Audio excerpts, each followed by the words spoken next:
All right, the law remains the sanctity of any community and the undiluted privilege of the masses to gain justice against oppression in any system. Again, I say welcome to another interesting episode of Real Talk with Kike. Of course, I remain your convener, Kike Atanda-Owo. And of course, I have a real talker on the platform, real talkers, to be precise. Marshall, how are you doing now, husband? I did. We really bonded today. We bonded with Daddy, you missed. Thank God for him. You're missed. Signing up earlier. You're missed. You know, we did some personal. No, it's okay. No, it's okay. It's allowed. Hey, the talk that they say the daddy should not hear. It's daddy that will finish it later. I will see you. But you know what I spotted now? The color of your cap. It's just like the color of what I'm wearing. Yeah, so maybe I should give it to you. Oh, really? And you guys are bonded without me. So what's the essence of the bonding? Okay, we're bonding by the cap. We're bonding by the color. Anyway, talking about bonding, you'll see a lot of bonding from somebody that has been trending on social media recently on the show today. He's bonding with his profession in a very dynamic and unusual way. So you want to sit back, relax, and watch this show and find out what I'm talking about. My name is Marshall Anthony Ononye. I bond now to Dami. Well, anyway, with the bonding, I pray what God has joined together. Let no Aradites put us under. All right, good afternoon from everywhere you're getting to see us. It's another beautiful day with Real Talk with Kike, and we're here to dish it out to you, real, precise, concise, and of course, we're going to serve you undiluted. My name is Damlola Banire. Please stay with us. All right, on this day in history, exactly 9 years ago, 32 people were killed in Jos, and of course, guys, it's important for us to get on this day in history segment. Stay with us. We'll be right back.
All right, many thanks for staying with us. Exactly 32 people were killed in Jos, I think, via bomb blast, and it's so unfortunate that this incident happened. Quickly, Marshall, let me come to you. Coordinated by suspected Fulani headsmen. So it's just like almost the same thing we've been getting on the show in terms of taking a retrospective view of what's been happening in history. We've lamented times and time again how, you know, the days were painted with red. And this time around, not a red that excited us, a red that made us to mourn, a red that sent us to graveyards to bury our loved ones, you know. But it's also interesting to see how that dynamic has also changed. Not to say that there isn't violence any longer. I was saying sometime, I think 2 shows back, I was saying it's like it's been swapped with banditries and kidnapping. But the days when we would flip the pages of the newspaper and we'll come across bomb blast, suicide bombing, I think it's been subsided. All right, many thanks, Masha, for your submission. Quickly, let's get a quick message from our sponsors. We'll be right back. Please stay with us. We started our journey over 7 years ago, connecting travelers to their favorite destinations. Since then, we have revolutionized how we want our passengers to feel while flying. That is why we've introduced our brand new Embraer 195 E2 aircraft. Everyone has a face they need to see.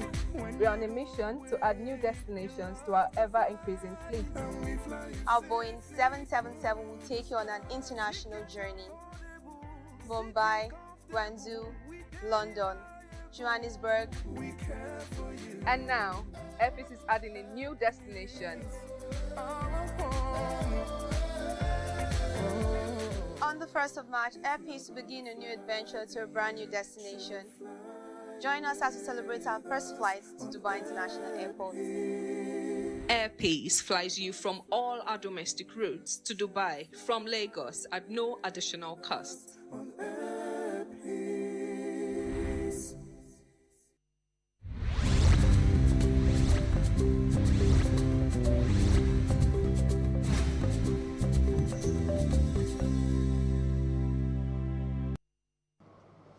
All right, as at early hours of yesterday, the news broke that the Chief Justice of the Federation, Tanko, voluntarily resigned on health grounds after a stint of 3 years in office, and he served as a Justice of the Supreme Court of Nigeria as at 2005 and the Chief Justice of Nigeria since January 2019 to 27th of June 2022, and the Chief Justice Tanko, who is age 68, resigned as a result of an undisclosed illness, and immediately after his resignation, Justice Olukayode Ariwola, was made the acting Chief Justice of Nigeria. On the show today, we will be looking at matters arising from the resignation of the former CJN to his tenure in the office, and of course the legal extension and implication that may surface from the resignation. And furthermore, we will also discuss the continuity of the office and of course the legal obligation attached to the importance of his office and all that concerns Nigerians during this period, basically. And to discuss this with us and to give real talk, we have a learned legal practitioner and a human rights activist who will have to come to tell us the difference that he is making in the expression of the laws guiding us as a legal entity in Nigeria. And of course, I think that I would like to refer to him now as a sensational lawyer as well. But guys, it's important for us to quickly check his profile. Stay with us, we'll be right back.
Many thanks for staying with us, and of course we have the Chief Malcolm Omirobo. Oh, fantastic. It's a pleasure to have you, your personality on the show today. Again, I say many thanks for creating time to be here. How are you doing today, sir?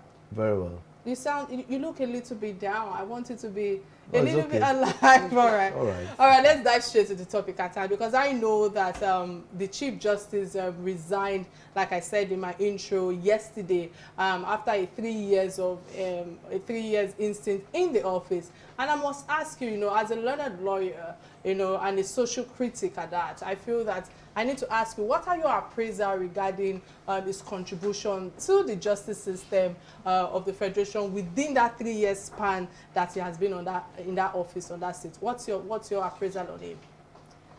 Well, it's stagnation. If not regression, or he regressed us. We went about, let's say, about 20 years backwards. There was no contribution. All he did was hypocrisy. Always talking about corruption, always talking about judiciary not well funded. Look at the last biennial judicial judges conference, the last one.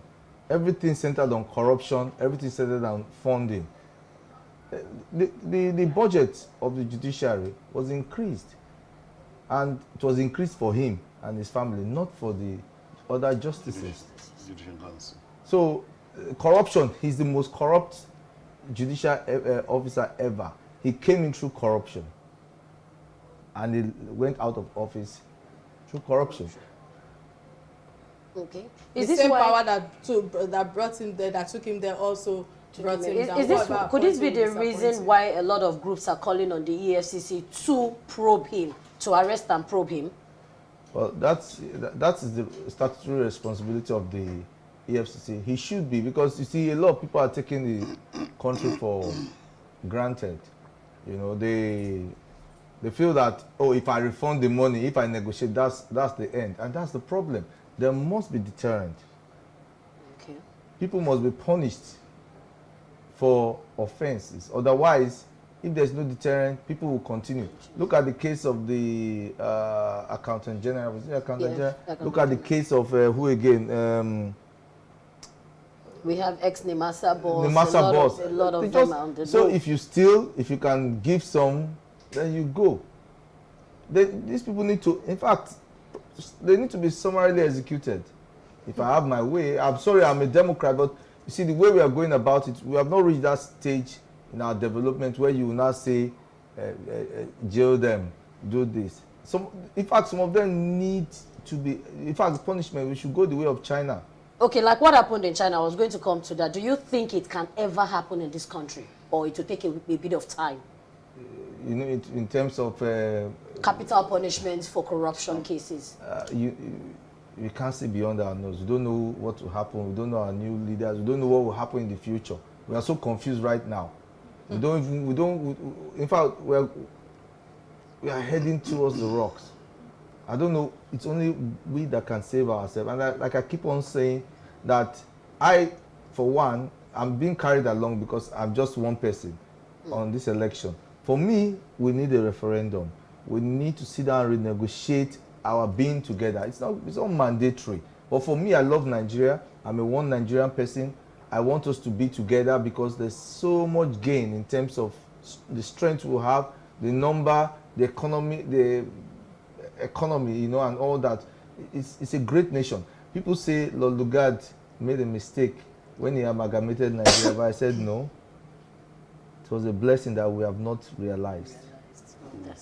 My question will be, you see, now that Tanko has resigned on health grounds, it raises a very big issue.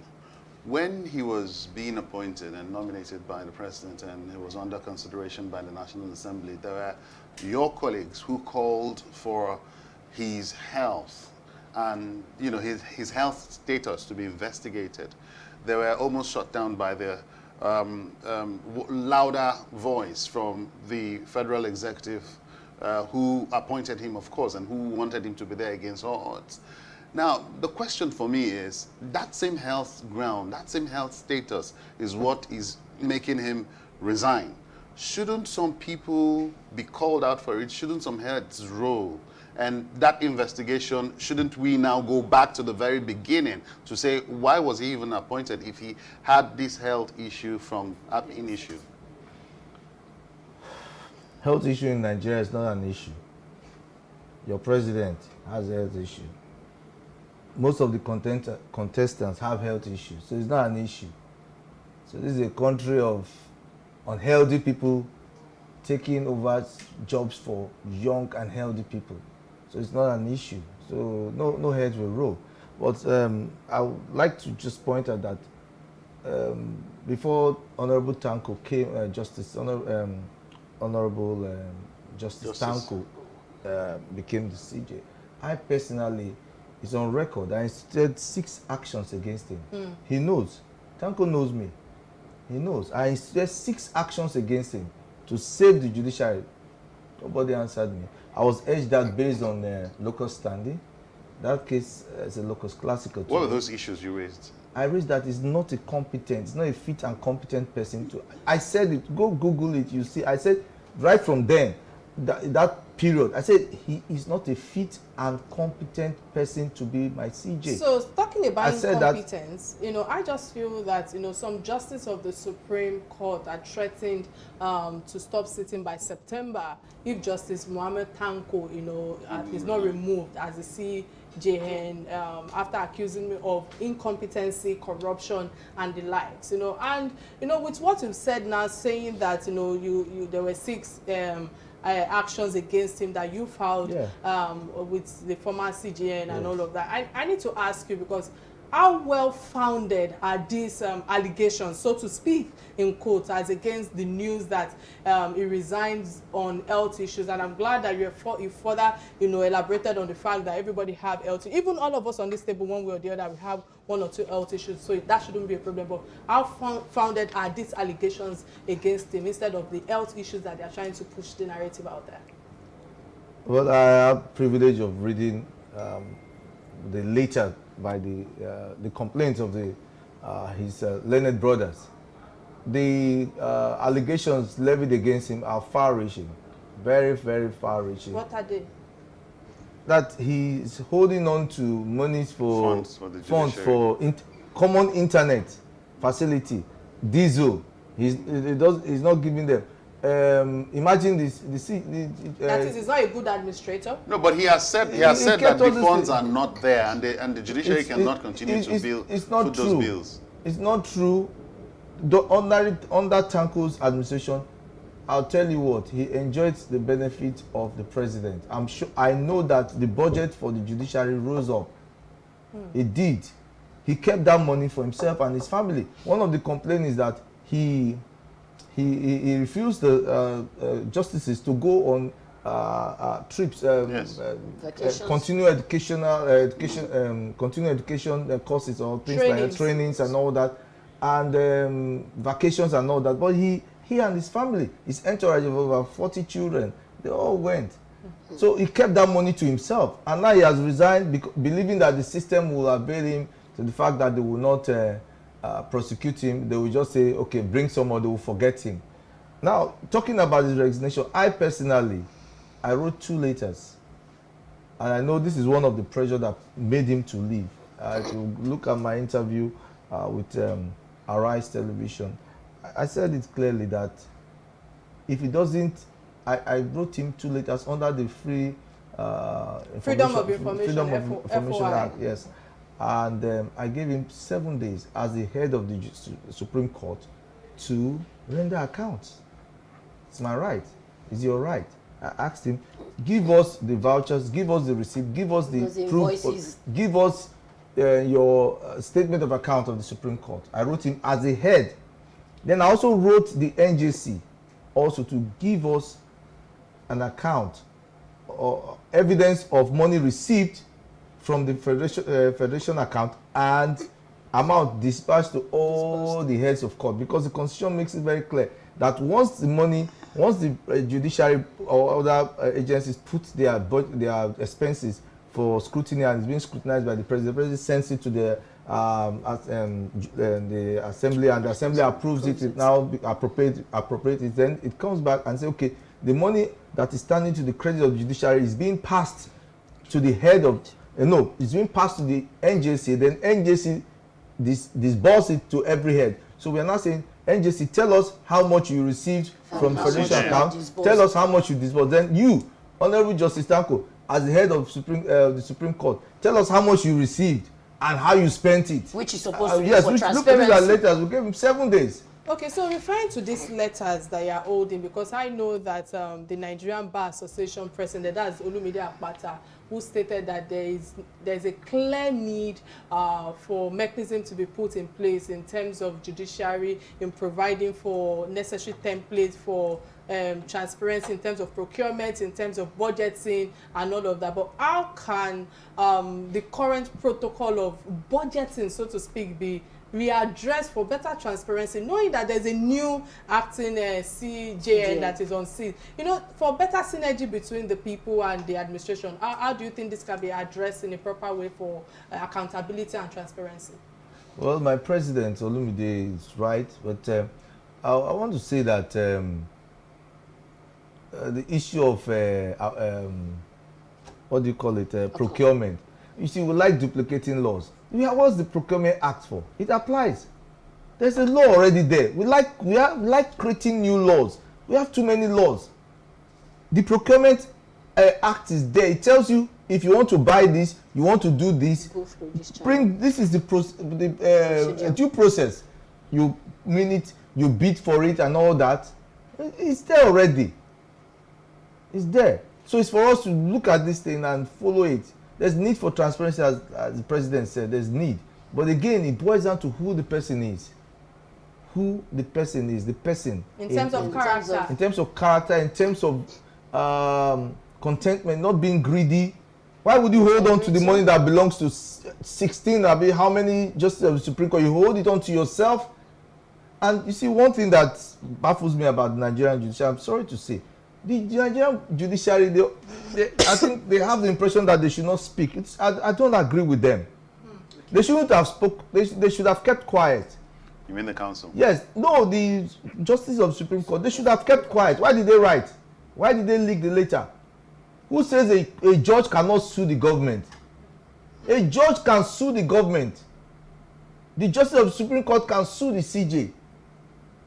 But we have this conservative, the judges should not talk. Then people are wallowing down, defecating on their head, and they say, "Oh, I should not be heard." Yes, could it be a cultural thing in our it's cultural, but I know in US, the judges go to court for their salaries. If you don't give them their allowance, they go to court. But our judiciary, they keep quiet. So it's high time. The other time, it took them time to talk that DSS and some government agencies were raiding their the other time, distinct action by this same Buhari's government that went and embarrassed, harassed, and intimidated. Not Odili, before Odili, distinct action. Okay. Nobody said anything. They didn't say anything. You can't come out and say when they were prosecuting. I would say prosecuting, when they were persecuting Onoge, all the justices, they kept quiet. Nobody said anything. Nobody. If they are stood up, if the NBA has stood up, if Nigerians are stood up, this man will not be there. But they allowed some people to impose this man on us. Where are the people who were criticizing Onoge? Onoge is a saint as far as I'm concerned. Onoge, I'm not voting for him. I would say I'm not. I think I'll vote for him. Because, I don't think it will have degenerated to this extent that he will not give. Tell me, how many judgments has Tanko written since he became CJ? Go and look at the beautiful judgments delivered on Onoge. There are few of it till this day. They removed him through emotional expertise, and the Supreme. I can't be. Maybe that's why I can't be at the bench. I can't keep quiet. I can't tolerate nonsense. I will tell you, yes, this is my office. I'm a Supreme Court judge, but this what you're doing is wrong. But they won't say anything. And it's high time they start talking. Not talking. I'm not saying they should be blabbing or talking anyhow. But when it's time for them to speak, if they don't want to speak, they get representative. Look at the letter they wrote. Put something down in writing and submit it. Talking about being imposed, guys, I think it's important for us to go on a quick break. Please stay with us. We'll be right back. Let's get a word from our sponsors.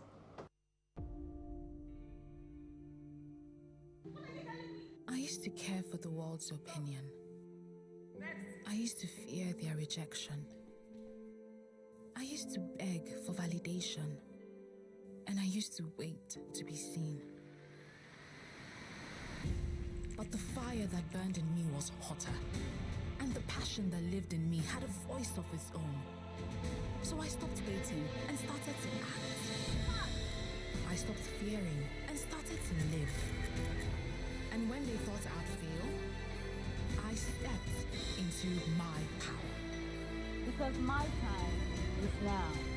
Amstel Malta, be your best.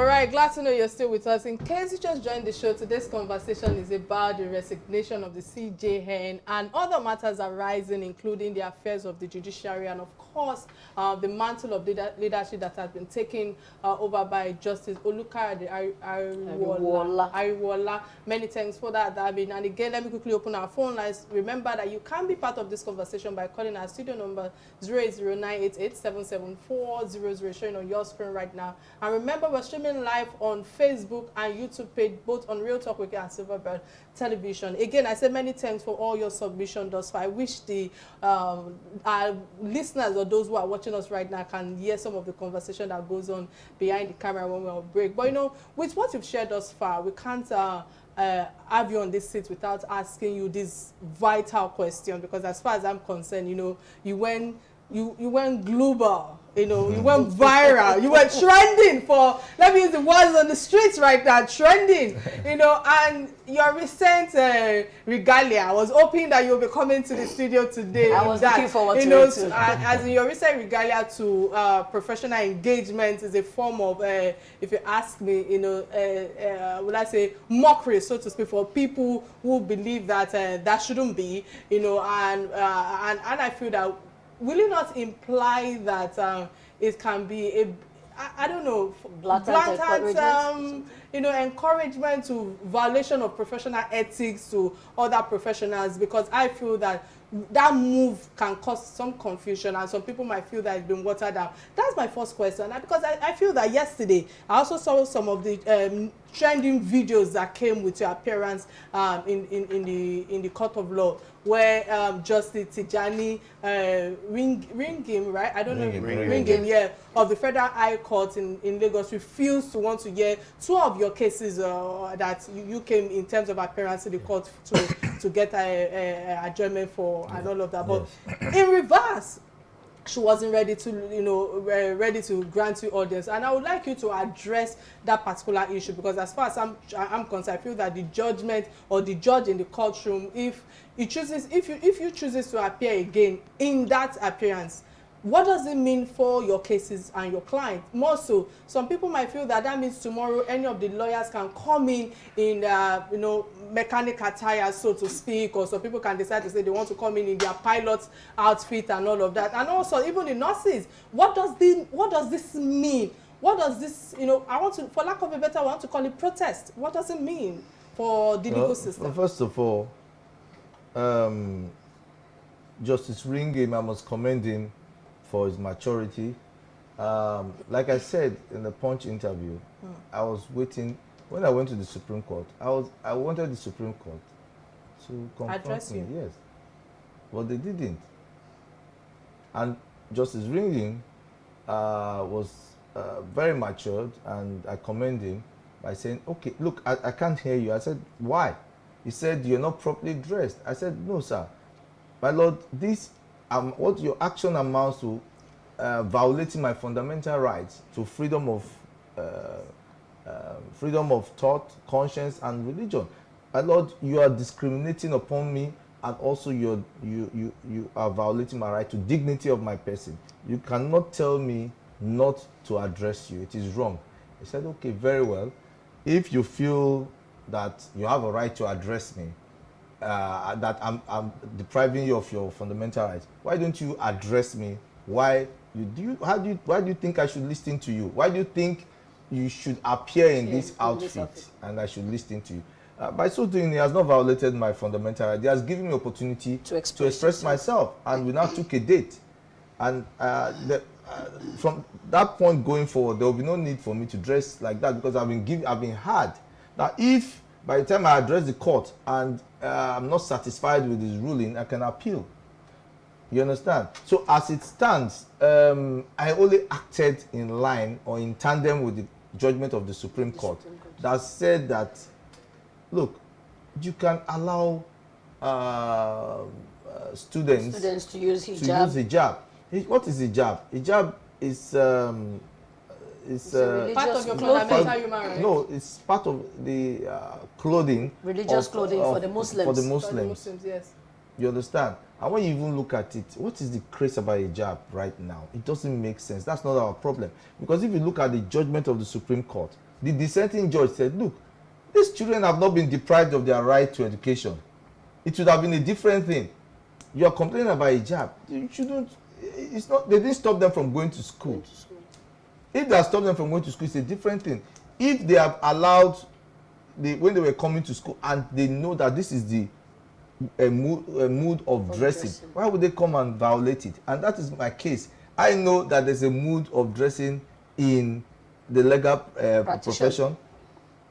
But I've come now to say no. But the Supreme Court said, look, I can waive that rules of ethics. All right, so let's watch quickly one of the recent video I got today regarding the engagement of your professionalism in terms of your appearance in court. Please, let's watch this. Stay with us.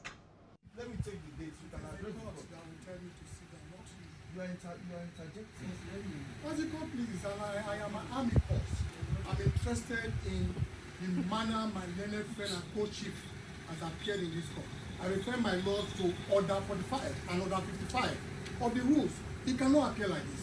My lord should imagine if all of us wear this thing, the wigs on our, feathers on our wigs, and appear in court.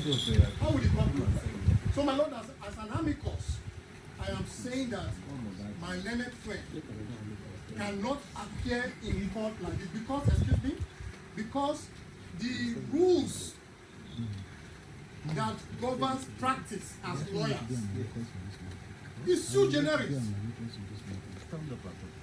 And this position does not in any way contradict the Constitution. I'm ready to come back to this court. Keep your gunpowder dry. I'm ready to come back to this court and also file a lawsuit. As the court, please. My lord, they will be guided.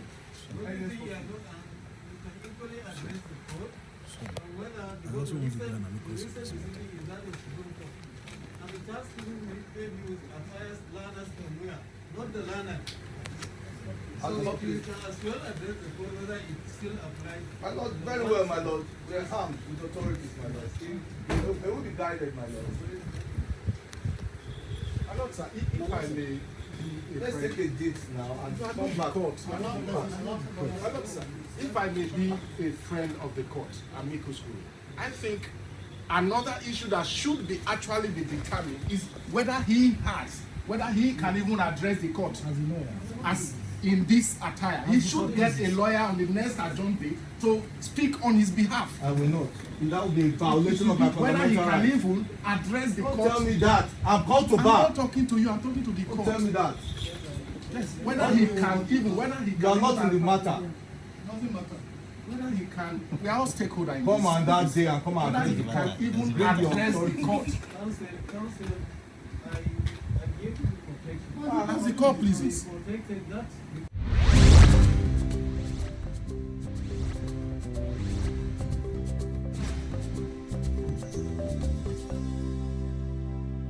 My God, let's be guided, guys. A lot went down in the courtroom right now. What do you have to say to that?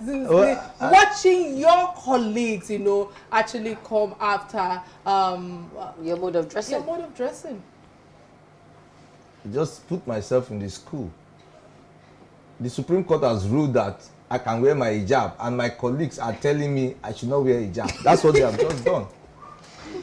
That is so who are we going to understand? Who are we going to understand? They are disobeying the order of the Supreme Court, as far as I'm concerned. The Supreme Court says, wear hijab. It's your mood of worship. I am an local worshipper. And I saw in one of your videos, in one of your interviews, where you said that the white painting, it makes me see. Makes me see with spirit. So that they can't you can dodge it. I can dodge them when they come. And you are telling, you want me to die? Yeah. So the Supreme Court said I can dress like this, like an local worshipper. I can come to court And you are telling me that you are talking about code of conduct, rules of court. What are you talking about? Can that stand in the place of the constitution? I just oppose the whole thing for you. It's that simple. But on this table now, we're having a lot of contradicting laws in Nigeria, even looking at some part of the Sharia laws and the laws, the constitutional laws that we have. Is there going to be any balance anytime soon to have a fair understanding of a unified law or constitution? Well, talking about the constitution, we really don't have a constitution because it's imposed on us. We need to come together, like I said, through a referendum. Then the other issue of contradictory judgments and all that, it is based on the human beings there. I am sorry to say, I have fantastic judges. I can mention their names. Very good judges who are diligent, who are very intelligent. Like you can see the dissenting judgment. He said, look, I agree with your reasoning, but I disagree with your conclusions. That's what Ian Kokoro said. I agree with your reasoning. You reasoned well, but your conclusions are wrong. You have fantastic judges. And even those who made this judgment, maybe on a good day you see them sound too. So we are all human beings. Now, it boils down to having, when you have the wrong people there, I'm in fairness. Square pegs and round holes. Yes, that is the problem. Because if you have the right people there, the judgment will always follow the principles and there will be no contradiction. Hardly. Go to India and see. They hardly. You understand? So it's the human beings there. Some people want to bend to favor some people want to do that, some people don't have it. Just so we're clear, the executive of Murik had called you out, and they've also said that this is a war between you and the Islamic world or Islamic religion. You've been known, you were known to have instigated a sue against the Nigerian government or the federal government for the use of Arabic in the Naira note, the use of Arabic emblems in the Nigerian army, the allowing for police women in force to use hijab. And then here we are now. So is it really, so we're clear, because that's what's out there. Let me add, is it really a battle between you and the Islamic world? Far from it. But let me add, I also filed a case that why should Nigeria be a member of OIC?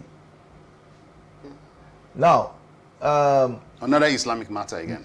It's not Islamic. Hold on, correction. Sorry, I used that word. Another matter on secularity. He got it wrong. I am not the Murik leader. Yes, he got it wrong. So clarify. See, he got it wrong because all my cases are based on the secularity of Nigeria. I don't have any bias against Islam. I'm more Islamic than him. I am the grandson of Mohammed Zabadin, the proprietor of Archives. If you know, go back in the 50s and 60s, 40s, 30s. Ask who is Mohammed Zabadin. From Syria, Damascus. Look at my skin. I'm from Damascus. My mom, my maternal side is from Damascus. Arab. Don't be say, go come. You understand? What does he know about Arabic? My junior brother attended Jubilee Martins. Akpo Fure, Omiobo. Attended Jubilee Martins. While we were praying, Akpo is reading Surat. My daddy never stopped him. You understand? So what is he talking about? What he's doing is unfair. What he's doing is inciting the Muslims against me, and it's criminal. What he's doing is, and he's also libelous. How can you say I hate Islam? Why would I hate Islam? Why would I hate my fellow human being? And I thank you for asking me this question. I love Islam. I love Christianity. I love tradition. I love all religions. The bottom line is I love my fellow human beings. What is religion got to do with human beings? We are all one. If I were brought up in Damascus today, if my grandfather had taken me, I would have been a core Muslim. But I grew up in Nigeria with my secular state. So I'm a Christian. So it's just where you find yourself that you take. So we should put what I'm trying to say. We should put our religious sentiments aside. Where you see, I can call you and say, assuming you're a Muslim, I say, my brother, why don't you? I'm a Christian. I say, come, why don't you be a Muslim? Look, one of the perks is that you can have 4 wives. So you know, I say, okay, I fancy that. Any other thing, you go to heaven. If you fight jihad, you have so this. Okay, fine. I want to be. Oh, no, please keep it. So you try to persuade. If he says no, let it end there. Look at Israel. In Israel you have mosque, you have nobody is fighting who has even died and go to heaven and come back and say this is how heaven is, that it's only Muslims that will go to heaven, only Christians. Why are we like this? So I'm not happy with him. I've met him. He's a defendant. He's a defendant in the army logo suit. He's a defendant in the Naira this thing. He's a defendant in the Hijab issue. All right, apologies, I might have to interrupt your line of thoughts. We have a caller on the line. Apologies for holding you for too long. That Pella from Port Harcourt. Many thanks for calling. Please go straight to the topic at hand. What's your contribution on the topic at hand? Yes, I want to say that the gentleman in your studio there, I was very glad that he did what he did. Thank you. Are you hearing me? Yes, please. Loud and clear. Yes, I said I'm glad that that gentleman, I saw him the first day. I'm very glad that he did what he did. At least let them also challenge him and say what he did is illegal. If they could allow people to dress anyhow to go to school, what's not for any other person doing the same thing? However, I want to say I'm very, very sorry that most of our judges are being intimidated by the executive. They are supposed to be a coordinate body to the other two arms of government, but they are not coordinate. They are put under. I'm saying this out of the experience I have. My late uncle. Apology, we lost that call. Many thanks, Pella, for certain instruction. And of course, he will drive them away from his house, because he did successful practice before he went to the bench. He was in the late 60s. He owned Jaguar, before going to the bench. So he's not the kind of a man that anybody can put under. So unfortunate that these people just treat out our judges anyhow. All right. All right, many thanks, Pella, for your contribution. With all that you've shared thus far, I would like to ask you, as it is now, it's obvious that Justice Olukayode Mariwola has taken up the job of steering the affairs of the Judiciary and, of course, the Supreme Court to rebuild the confidence of the members of the society that is giving us a lot of dissatisfaction with the previous CJN. And I would like to ask you, how do you think that Justice Mariwola would implement this confidence that people have lost in the Supreme Court or with the system? Well, I don't know him in person, but all I will say is that I wish him good luck, and I believe, having been at the bar before going to the bench, I believe strongly that it's not like the other CJ that just read Islamic law and then not an exposed person. Mariwola is an exposed person, and I think he should be able to be equal to the task to help put back, let the public gain that confidence that they lost in the judiciary. And that's what I believe. Okay, I would like to pick your brains on 2023 elections as it is now, looking at the particular sentiments that we are still rigmaroling in terms of Christian ticket, Muslim ticket, and so much divide that ethnicity, religion has caused. Should it even be our focus at all moving forward, looking for capacity, capability, empathy in a leader? Should religion or ethnicity come to play? Frankly speaking, it shouldn't come to play. What is important is capacity. But we are human beings at the end of the day, and we are Africans. We can't rule these sentiments. Because of what is happening right now, some people feel it's not a threat or something you can just sweep under the carpet. That Nigeria is on the move to become another Turkey, where eventually you will not have Christians will be minority. It's happening right now. So with situations like this, issue of Muslim ticket, but in the ordinary, two Muslims can put this country back together. It's possible, but look at their capacity, look at who they are, their character. So who are these two people that you are bringing? There are some Muslims you will bring, two Muslims that you will bring. I'll say, let them go on. Who are the people? There are still some very good, truthful Muslims that if two of them become president and vice president, they'll be better than a Muslim and a Christian, frankly speaking. So it's capacities. Who are these people? I've not seen the two Muslims. If I see the two Muslims, I will vote for them if they are capable. All right, fantastic. Many thanks for all your submission thus far, and of course for creating time to be on our lunch show today on Real Talk with Kike. But before we let you go, there's this last segment of our show that we call Trending Stories. Stories that binds us together. Stories that Masha like to refer to as stories that interest us as Nigerians. And the first trending story that caught our attention is that of the controversy on Tinubu's identity, you know, which I think is almost similar to the question that Dami asked you last. But Masha, quickly, let me come to you before I ask our guest for his own submission. I'm not surprised you came to me because I'm a local. That's a nice one. Yes. The truth of the matter is I have always sometimes back known that it was going to get to this, that his certificate or his qualification will be called to question. And last week when the news about how, you know, he didn't tender any certification regarding his primary or secondary education, and the boisterousness or posterity with which, I mean, he seems to be carrying along, you know, that fact is something that bogs my mind. We're 200 and something million Nigerians, and how can one man come out to say, I didn't do primary or secondary, and then you did. Government stole the university. That of the university, which is even in question as well. One of the states, one of the universities in Chicago had come out of the two of them to say, look, we don't have record of this guy here. You know, so it's a beautiful thing that's happening in our democracy. And I really love the way our democracy is evolving. We're going to get to the point where things will be a lot more transparent. We would have saner people come out and contest for this position. Ahead of the 2023 election, we're still going to see more of this kind of drama play out.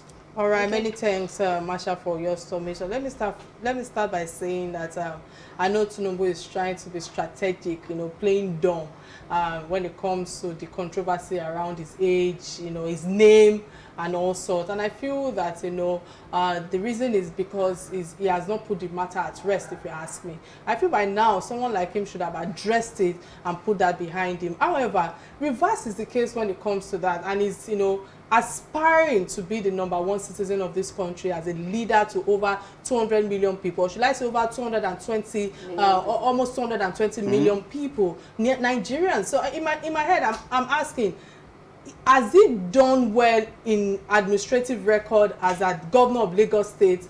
The answer is yes. If you ask me, though some people will tell you they don't believe. Okay, I obviously you do not agree with him, but I feel that he has also unpicked, you know, hero successors that ran affairs of Lagos State to a level where I can say that, okay, to some extent that there were growth, there were development in some areas and all of that. I feel also that he's a visionary politician. Again, I stand to be corrected by our guest who is here, who does not agree with a lot of my submission right now, and it is because strategically he has placed people into key positions and offices, being a political godfather, so to speak. And I applaud him for all of that, in my own understanding and my own perspective, you know, as Nigerians. However, is there a need for him to, you know, set the record straight when it comes to his age, you know, for the benefit of his own political career? I feel it's important for him to do so. More importantly, because as the president of the Federal Republic of Nigeria that is aiming at that #1 office, I feel that by now Nigeria shouldn't be struggling with his age, because already if you go to Wikipedia is saying something else. So other websites are bringing up other stories. Other websites are saying that he's over 70. Some people are saying that how old is his first daughter, how old is his first child. Those are the things that we struggle with, and I feel that the least qualification to be the president of this country is a single secondary school leaving certificate. How come someone like that cannot actually put that in front of many over 200 Nigerians to say that this is why they are not asking you for MBA qualification and the likes and all of that? And I feel that that's also some of the challenges we are facing in this country. Then again, in Nigerian system, we seems to be too forward, for lack of a better word right now, on petty things. What do I mean by that? For me, I feel that age should not even be consequential where we are at the moment. There are many challenges that we are facing right now in terms of insecurity, in terms of health, in terms of education. Over 18 million students or children are out of school. And I'm wondering, why would we be so petty, so to speak, be looking out for insubsequential thing. That's my opinion. I believe that we should be talking about capacity. We should be talking about fitness and the roadmap to changing Nigeria to a good place. Look at Dubai, for example. Look at UAE. They have a visionary leader that came to change the narration of Qatar. In the same country, Nigeria, we all know that quite a number of footballers, so to speak, they falsify their age. Many Nigerians do it because of one reason or the other. So if he decides to say that he wants to falsify his own age to be in the corridor of, I'm not telling you that it is right. I stand, I'm not telling you that it's right, but it's what we know that we do. Quite a number of people also do it when it comes to visa procurement. People change their ages. Tomorrow, for one reason or the other, tomorrow I could decide to say I want to be 25. It is left for me. The most important thing is that what value am I bringing to the table? Some change in terms of, as far as I'm concerned, I feel that, their age for longer employment reasons are one of the reasons why quite a number of people do so, and I don't think that we should pay attention to it. I saw on social media a few days ago where somebody too is also taking on another actress. I don't want to double into that, but these are things that have come up all the time, and I think that Tinubu, if you ask me, Asiwaju Ahmed Tinubu should step up his game by addressing this matter once and for all. People can't afford to put someone at the corner of power without confidently confirming his age and his identity, and people will continue to use it against him, because that is what Nigerians are for. Once Nigeria knows one loopholes or one weakness on you, they will use it against you forever. That's my take. Damlola, I know that you might not agree with me, and of course our guest does not agree with you, but that's my take on it. But quickly, because they are telling me. I understand where you're coming from, but this is it. I also believe that age comes with a lot of discrepancy, in the sense that health, from when you're 40s, 50s, and 60s, you are not like the 20s and the 30s, which also will affect your mental capacity at some point. Of course, to be a leader. Now you're saying that okay, we should have gone past age. It's like we don't even trust who we want to put there. That's what we are saying. For crying out loud, come out and say, oh, I'm 70, I'm 80, whatever it is. And you mentioned the president of Dubai. I remember that when the president of Dubai died, it took just 4 days to reinstate another president without drama or anything. We didn't hear of age and all many of that. thanks, Damilola, so number one seat should be a truthful seat. They are running commentary in my ears right now. The second trending story that caught our attention is that of Zamfara SG that was directing citizens to bear arms. Let me come to you quickly. What's your take, sir, on this story? I'm sure you must have seen it. That man needs to send to Arrow. He needs to check his head. He was the one of the people that was busy negotiating with these bandits at the earlier time. Instead of empowering the people with arms, he was busy sending prayer warriors or imam to Mecca, buying cars for the council chiefs. Misplaced priority. I've advocated, I don't know if you've seen my letter, which also went viral. I wrote President Buhari and I applied for an AK-47. Yes, I did. Check it out. It's true. With DHL, I have the acknowledgement copy. And when he failed, I took him to court with the 36 state government. That case is in Abuja right now. I'm saying that why can't we be armed? Some people say if you arm the people, there will be anarchy. It's not true. We have these laws. The Constitution says that you have right to life, right to property, right to dignity of your person. So why are you criticizing his advice to these people now? He is hypocritical. He's a hypocrite. He's not being sincere. Okay. Now, the Constitution says you can, if somebody comes to attack you, that you should apply proportional force to defend yourself against unlawful violence. So if I blow you, blow me back. If I hit you with a stick, hit me with a stick. If I come with a gun, you go with a gun. So the Constitution allows for it. All we need to do is get licensed guns. Talking about getting licensed guns, I feel that this is a template for anarchy, if you ask me. Because this is extremely no, let me tell you, it's just that because okay, listen, let me just allow you, assume you have some family members in Zamfara or Kaduna, Southern Kaduna. I would just go there and stay 1 month.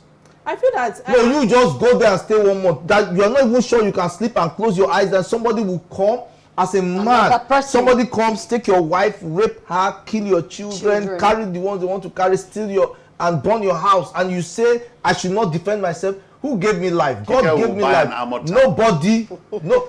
You answered it. Okay. Nobody gave me my right. I have a right to defend my life. Nobody. And like I said, one of my quotes is that you are the commander-in-chief of your own life. Not the president. The president is commander-in-chief of Nigeria, but every Nigerian is a commander-in-chief of his life. So I hear you, sir, but I feel no, that you go to Kaduna. No, I feel that. Okay, I will visit Kaduna. Okay, all right. So I will visit. Stay there. No, I will visit Kaduna. I will not stay there. And it's not your portion if you are kidnapped. Fantastic. That will never be my portion. That will never be my portion. But the interpretation of the public is what I want to say now in terms of government saying that we can't protect you anymore. That is the interpretation for me. And protect yourself and provide what's it called? Security for yourself. That is the interpretation of what he just put out there. The second interpretation for me is the fact that we're talking he's about saying that I'm not he's saying that I'm not ready to sell arms, but yet I'm ready to give you money. That's the meaning of what he has also given. Because I ask who wants to sell arms to the people? The solution to the problem is balance of violence. Who wants to procure the arms? And from who are they buying the arms from? For you to have said that this is a man who once upon a time was dealing with the Boko Haram. So where are they going to be buying the arms from? Where are we procuring it from? So those are the first. They are licensed dealers. They are licensed dealers. First implication is anarchy as far as I'm concerned. Listen, let me tell you. Millions of people will begin to bear. First of all, you should know before you start talking about it. You should know the law that guides firearms. Ideology of life. Do you know the those in favor of firearms say aye? Those against say nay. The eyes have it. Simple. We got the fact to the end of another. You must know the law guiding firearms. That's why you don't know. You are ignorant of that law. That's why you are talking like this. But the legal and judicial system right now. No, there's a law. Go and read the firearms law. It's beginning to have overload of what's it called, cases on them that will kill people. And at the end of the day, for what? Everybody. For what? I feel that this is not necessary. Not everybody. Off your mic. Listen, not everybody is allowed to have guns. There's qualification. That's what you don't know. But we know that hold on now. Don't say that. There are policies. There are many things that don't say that now. Offend the law. Offend the law. You know there's policies. When we know that there are when you offend the law, you know that there are policies. As far as I'm concerned, this is a temple for anarchy in Nigeria. There's nothing like you will go to Kaduna. Simple. Come to the end of another edition of Real Talk today. Honorable Minister, off your mic. Awesome show today with our you will be going to Kaduna. I'm taking you to Kaduna. Next flight. You sponsor the bill. I will. So let her go there and see the fear that people are going Many through. thanks for coming to the show.